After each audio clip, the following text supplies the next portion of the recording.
Away from the judiciary, the face-off between the Minister of Labour and Employment and the Nigeria Labour Congress is assuming a different twist. NLC has resolved to embark on a protest in Abuja on Monday.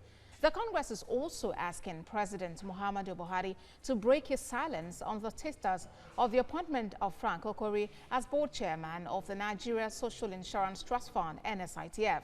Correspondent Joke Adisa reports that the Minister of Labour and Employment, Ngige, views the protest to his residents as an act of hooliganism by the workers. Her report. The Nigeria Labour Congress has been a critical ally of the Labour and Employment Ministry, headed by Ngige.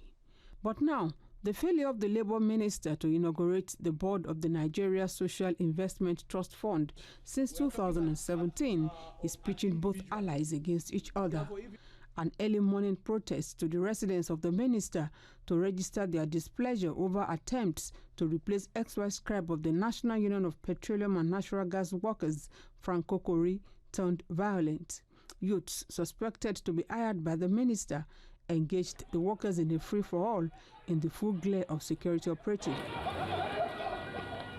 Rising from an emergency meeting, NLC says it will embark on a protest in Abuja on Monday to kick against the violence meted on its members.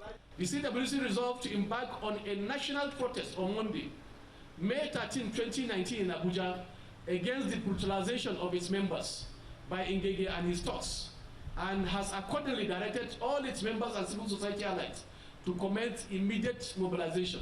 Among other demands, Labour wants an unreserved apology from the federal government and Dr. Ngige, the Labour and Employment Minister, over alleged brutalization of its workers. The Congress says President Buhari's silence on Kokori's appointment is what is causing the ripples. The CWC demand that government should come clear on what is happening, because the silence also did not address the issue. NLC wants a commission of inquiry into the operations of the NSITF under the current Labour and Employment Minister. The minister, through its media aide, issued a statement threatening to drag NLC and its president to court if it does not get a written apology in 7 days for the invasion of its residence. The minister, during an interview with newsmen, insists the workers do not have the right to besiege his house in the guise of a protest. Mr. Ngige describes the workers' action as an act of hooliganism. Picketing does not mean you go to people's home. That is not trade unionism. It is hooliganism. The Workers' Union has now directed its members across all airports in the country, as well as the 163 countries where the International Trade Union Congress operates, to rise in protest against the minister. Joke Adisa, TVC News. He's a little.